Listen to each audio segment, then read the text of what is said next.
Welcome to Purple Nerd Channel, a home for all those who geek out on all things Prince related. If you're just now joining me, I am now doing part 3 of my exploration through the Diamonds and Pearls Super Deluxe Edition, and on this episode I will be talking about the contents of the Blu-ray.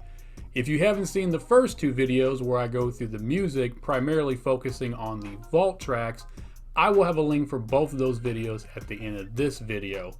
Now then, for those of you who are confused like I was, just to let you know, in case you haven't gotten your copy of Diamonds and Pearls Super Deluxe Edition yet, the Blu-ray is actually in the book. It's not in the fold out with the rest of the CDs, because I myself was like, hey man, where's the Blu-ray at? But trust me, it is there. It is in the book in the very last page. So let's get started off with the thing that most people are talking about, and that is the Glam Slam concert. So in case you didn't know, Glam Slam was a club and concert venue that could hold about 1,300 people. Prince had opened the club on October 16th, 1990, and it gets its name from the Kids Club in the Prince film Graffiti Bridge. Prince really wanted to try out a full run of a show that they had been rehearsing and practicing for with the MPG, his new band, New Power Generation, and they wanted to go ahead and perform in front of a live audience and have it professionally recorded. So with only a 2-hour notice, Scott McAuliffe, who had done a whole bunch of filming for Prince, only had 2 hours to put together a crew, get this place somewhat lit, because it's a dark club. If you've ever been to a club, they're not exactly the most well-lit places, and set up cameras for a full-on concert. The show took place on January 11th, 1992, just a little after 11 p.m. The cool thing about it, though, was Prince's appearance and performance was not announced whatsoever. So the regular club patrons that were there just got a full-on Prince concert for their $8 entrance fee. The performance featured several songs from the Diamonds and Pearls album, which was only released a few months prior on October 1st, 1991. He also performed some brand new material that no one had ever heard yet, those songs being The Sacrifice of Victor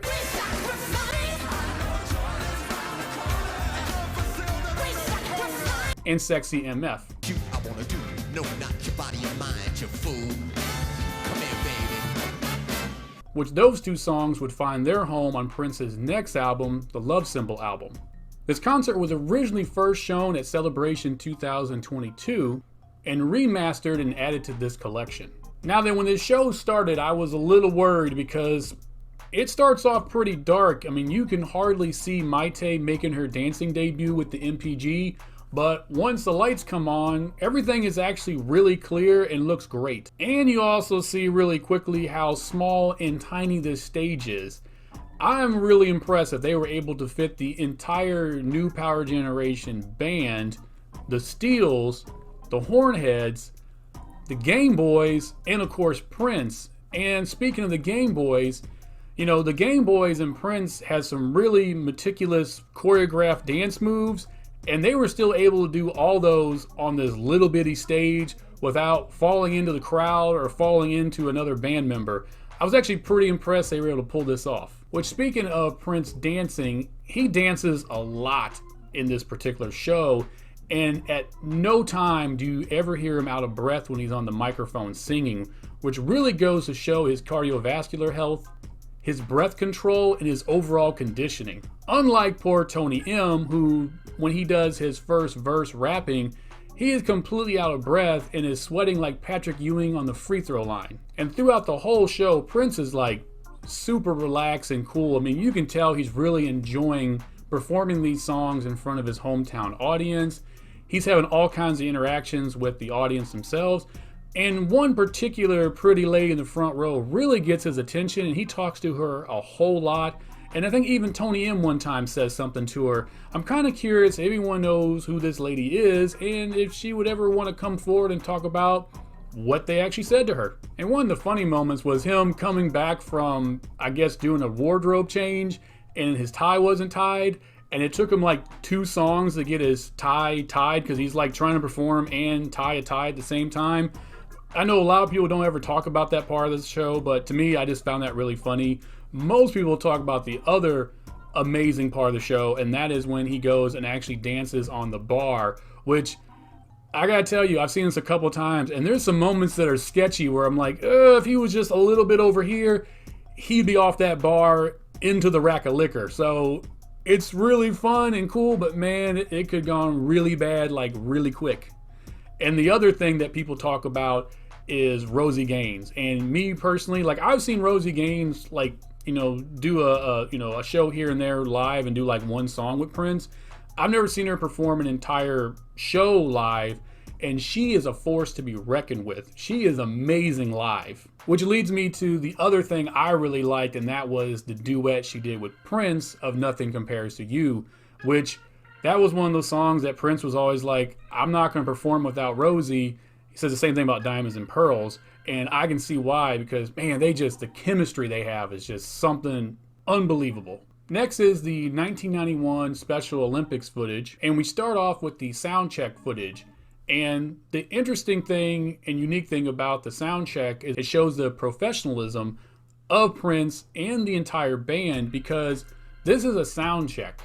Most of the time you'll see artists in like sweatpants, they'll say a lyric here or there, hit a couple different notes on the guitar, the keyboards or whatever, and just really check for sound. But not Prince. This dude is in full-on stage gear, dressed to the nines, and the entire band is the same way. And they perform an entire set. I mean, the dance moves they're doing, the Gang Boys, they're doing this thing where they're throwing up the tambourines, which is kind of cool how it's all in sync. And Rosie Gaines is dancing. I think she's doing the Running Man at one time. And the whole band's there, and they're all playing the full entire song. And then we get to the actual performance on the night of opening ceremonies, which Prince in the MPG is introduced by Kirstie Alley. And if you look just a little bit behind her, you'll see Arnold Schwarzenegger in the crowd. This is followed up with the Diamonds and Pearls video collection, which a lot of people, talk about the VHS release of it, but it was released on DVD. And I believe it was around 2006 because I own it on DVD and I bought it at Circuit City, if anybody remembers what Circuit City was. Which I have to say, to see the collection cleaned up and having a new polish basically put on it is kind of cool. And it really brings back a lot of nostalgia for me. But I'm a little disappointed on some things that are missing that I was really hoping they would include in this giant collection. The first one being the full version of the video Strolling. We basically just have the same clip that we had from the original one. And there's also 2 videos that were filmed that were never released that for whatever reason did not make this set as well, those being Walk Don't Walk and Daddy Pop. There's also official videos that are missing, like Gangster Glam, Clockin' the Jizz, Get Off House Style, and my personal favorite, Violet the Organ Grinder. I am Violet, the organ grinder. And maybe these things are left off because they're going to have another additional release that will include them, or they'll do some other type of special with them. I'm not really for certain. And just to let everyone know, I'm making some minor critiques here, and I do that on this channel quite a bit, where I'll be like, hey, next time, Prince Estate, maybe we should do this. Or if I have an idea, I'll say, hey, Prince Estate, this would be a real cool idea. And I'm being nice and polite about it. A lot of people are not being very polite about it. A lot of people are calling the people at the Prince Estate idiots and names that are very vulgar that I'm not going to repeat, and then voicing their opinion very angrily. And I don't see how that's going to help with anything. And I also see where somebody will make their thought public as far as what they think should happen, and another person will just completely destroy them, and now we have this fighting inside the Prince community, and that's not cool either.